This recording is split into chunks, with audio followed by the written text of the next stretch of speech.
にちは。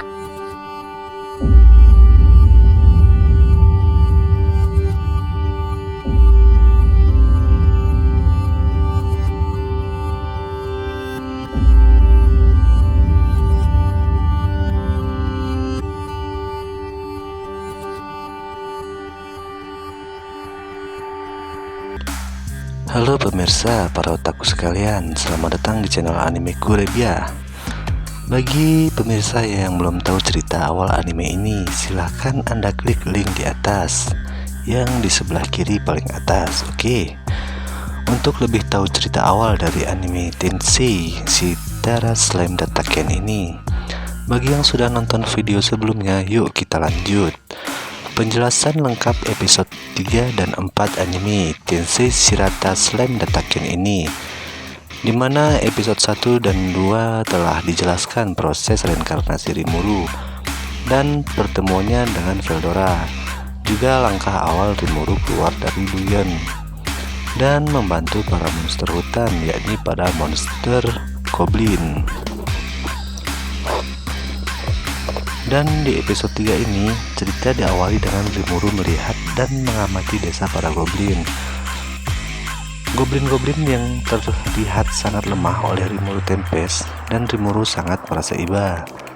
Lanjut scan, Rimuru diajak oleh para goblin ke dalam barak.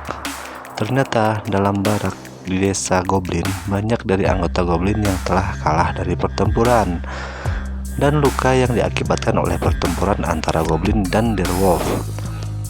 Yang sebenarnya Direwolf ingin menguasai hutan Jura Tempest ini. Selanjutnya Rimuru mencoba skill penyembuhan kepada salah satu korbannya, dan Rimuru berhasil dengan sangat mudah. Sepertinya hidup di dunia isekai penuh dengan kejutan yang mudah ya. Setelah Rimuru berhasil mengobati seluruh goblin, Rimuru akan membuat rencana.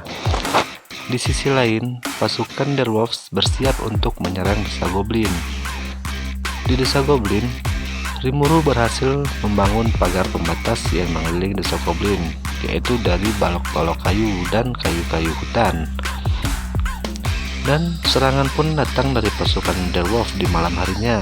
Pasukan Direwolf dengan sombongnya mengatakan bahwa pagar yang dibuat para goblin bukan masalah besar bagi mereka.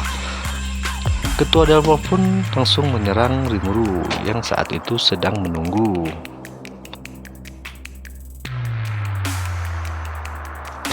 Tak disangka ternyata Rimuru telah memasang jebakan benang lengket untuk menjebak Direwolf. Rimuru pun mengeluarkan pedang air, dan seketika bos dari Direwolf pun terpenggal kepalanya.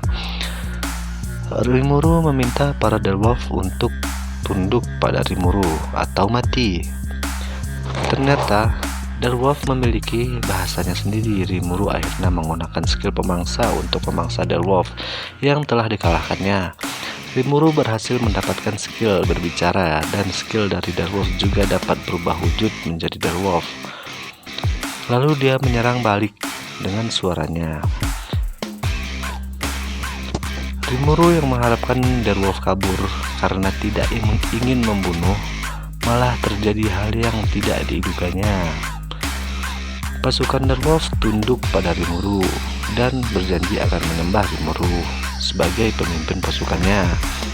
Setelah pasukan Direwolf tunduk pada Rimuru Tempest, terjadi masalah baru, yakni populasi yang banyak dan jumlah kedua belah pihak yang sama. Akhirnya Rimuru pun memutuskan untuk mempairkan Direwolf dengan Goblin, yakni membuat mereka menjadi satu kelompok dan membuat desa gabungan dengan Direwolf dan Goblin. Jadi mereka tinggal dalam satu tempat atau seperti peliharaan. Setelah membahas penyatuan dua monster, Rimuru pun bertanya nama para monster itu. Monster menjelaskan bahwa monster tidak punya nama, dan Rimuru tidak tahu arti dari nama mereka. Dan Rimuru pun langsung memberikan mereka nama. Sama halnya dengan Rimuru saat diberi nama oleh naga badai sebelumnya, Goblin dan Direwolf mendapatkan perubahan fisik dan level yang naik. Begitu juga dengan Rimuru. memberikan nama juga menguras energi sihir, namun saat bersamaan juga menaikkan levelnya karena dia mendapatkan bawahan atau mendapatkan pengikut atau mendapatkan guide-nya. Rimuru pun pingsan setelah dia sadar. Dia dikagetkan dengan perubahan kepala desa yang tadinya tua sekarang memiliki bentuk fisik yang kekar dan menjadi lebih muda. Kepala desa pun menjelaskan apa yang terjadi. Bagi setiap monster yang diberi nama akan mendapatkan evolusi. Seluruh goblin dan direwolf berterima kasih kepada Rimuru, namun hal aneh terjadi pada direwolf. Hanya Rangga yang diberi nama, namun seluruh direwolf mendapatkan revolusinya. Rangga menjelaskan bahwa mereka berevolusi menjadi Tempest Wolf, bukan lagi direwolf. Rimuru sedikit paham dengan apa yang terjadi. Rimuru yang telah menjadi pemimpin dari dua monster ini pun memberikan 3 aturan. Aturan pertama, monster tidak boleh menyerang manusia. Kedua, tidak boleh bertengkar. Ketiga, tidak boleh meremehkan ras monster lain. Kenapa tidak boleh menyerang manusia? Karena bagi Rimuru manusia sangat berharga. Dan jika terjadi serangan oleh manusia, manusia akan melakukan berbagai cara untuk mengalahkan monster. Datang masalah lain nih guys. Goblin tidak ahli dalam bidang konstruksi dan mereka tidak ada keterampilan dalam pakaian. Rimuru bertanya kepada Goblin Lord hasil evolusi kepala desa Goblin.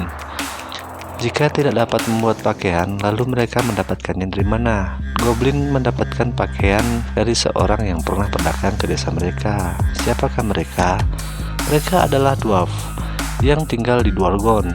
Dwarf dari negara manusia dan monster berbentuk manusia. Dwarf juga adalah pengrajin senjata populer di cerita manusia dan cerita monster ini. Rimuru, Gupta, dan Rangga dan rekan-rekan lain berangkat ke kota Dwargon.